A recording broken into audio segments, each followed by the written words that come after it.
पैसों के मामले में फैसले लेना कितना मुश्किल हो सकता है ना? खासकर तब जब दिमाग में एक साथ 1000 चीजें घूम रही हों। तो चलिए आज इसी उलझन को जरा सुलझाने की कोशिश करते हैं।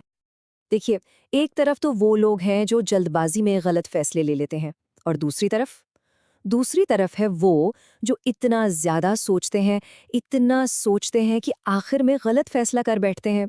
मतलब दोनों ही सूरतों में नतीजा तो अच्छा नहीं निकलता। और पता है इसे क्या कहते हैं? यही है ओवरथिंकिंग ट्रैप। मतलब एक ऐसा जाल जहां सोचना ही अपने आप में एक प्रॉब्लम बन जाता है। तो इस जाल को और अच्छे से समझने के लिए चलिए एक कहानी सुनते हैं। ये कहानी है आर्यन की, और आर्यन की कहानी असल में फाइनेंशियल पैरालिसिस की कहानी है। मतलब पैसों को लेकर एक तरह की बेबसी। अब आर्यन के साथ दिक्कत ये नहीं थी कि वो सोचता नहीं था, नहीं, दिक्कत ये थी कि वो सिर्फ सोचता ही रहता था।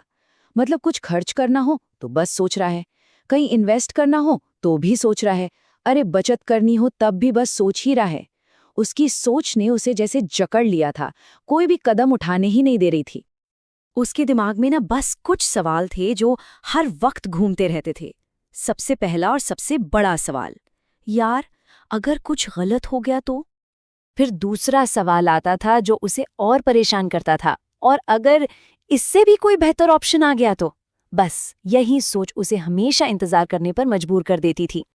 और आखिर में एक ऐसा सवाल जो उसे पूरी तरह से रोक ही देता था, अच्छा अगर अभी नहीं किया तो क्या बिगड़ जाएगा?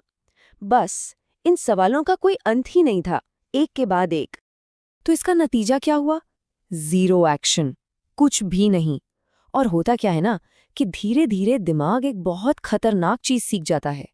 वो ये कि भाई अगर कुछ करोगे ही नहीं तो गलती भी कैसे होगी। लेकिन यहीं पे असली ट्विस्ट है। कुछ न करना ये भी अपने आप में एक फैसला है, और ज्यादातर मामलों में ये सबसे महंगा फैसला साबित होता है। तो आर्यन महीनों तक इसी कश्मकश में फंसा रहा। फिर एक दिन उसे एहसास हुआ कि उसकी इस थकान की, इस बेबसी की असली वजह क्या है। और वो वजह पैसा नहीं थी। वो असल में जिसे कहते हैं ना डिसीजन फटीग, उसका शिकार हो चुका था। इसका सीधा सा मतलब है, इतना ज्यादा सोच लिया जाता है कि दिमाग पूरी तरह से थक जाता है, और फिर उसमें कोई भी फैसला लेने की हिम्मत या ताकत बचती ही नहीं है। तो अब इस डिसीजन फटीग से निकलने के लिए आर्यन ने एक छोटा सा एक्सपेरिमेंट करने का फैसला किया। उसने अपने लिए एक सिस्टम बनाया, एक ऐसा सिस्टम जो उसके दिमाग को क्लियर रख सके। तो आर्यन ने अपने खर्चों के लिए 3 बहुत ही सिंपल से रूल बनाए। पहला, अगर खर्च 1000 रुपए से कम का है तो सोचना ही नहीं है, कर दो। दूसरा, अगर खर्च 1000 से 10,000 के बीच का है तो 24 घंटे रुको, उसके बाद फैसला लो। और तीसरा, अगर खर्च 10,000 से ज्यादा का है तो उसे बाकायदा लिख के फैसला करो। बस इतना ही। और पता है इसका नतीजा क्या निकला? पहली बार आर्यन को एक सुकून महसूस हुआ, एक राहत मिली। क्यों? क्योंकि अब हर छोटा बड़ा फैसला वो खुद नहीं कर रहा था, बल्कि उसका बनाया हुआ सिस्टम उसके लिए ये काम कर रहा था। तो यहाँ से एक बहुत बड़ी सीख मिलती है। ओवरथिंकिंग का इलाज ज्यादा इन्फॉर्मेशन, ज्यादा यूट्यूब वीडियोस या ज्यादा लोगों से सलाह लेना बिल्कुल नहीं है। इसका असली इलाज है चॉइस को कम करना और अपने लिए क्लियर रूल्स बनाना। इस एक छोटे से बदलाव ने आर्यन को आज़ादी का असली मतलब सिखा दिया।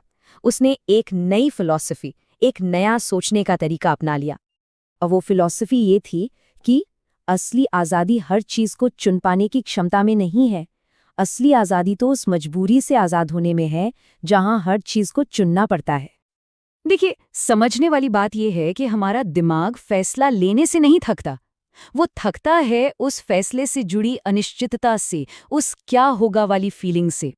और नियम और सिस्टम ठीक इसी अनिश्चितता को जड़ से खत्म कर देते हैं।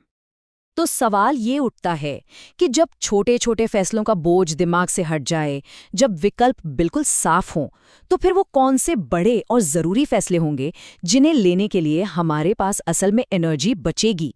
ज़रा सोचिए।